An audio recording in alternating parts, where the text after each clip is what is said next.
Hello guys, আজ দেখছো ঈশা ও মাকে মারামারি করছে, ও মাকে মারছে। এই যে ঈশা, ওই যে মা রান্না করছে।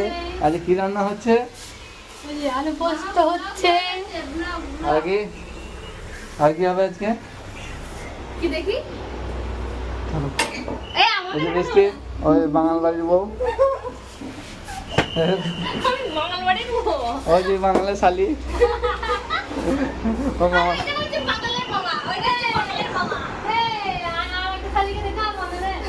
এই যে বাংলার ছোট শালি, এই টাটা করে দাও। বাংলাটা এসা মারছে, এসা বদমাশি হয়ে গেছে, তোমরা দেখতে পাচ্ছ। বন্ধুরা বৃষ্টি ওইখানে বসে আছে, ময়লা গাড়ি আসছে, কখন ময়লা দেবে বলে। বর্ষা ওর মা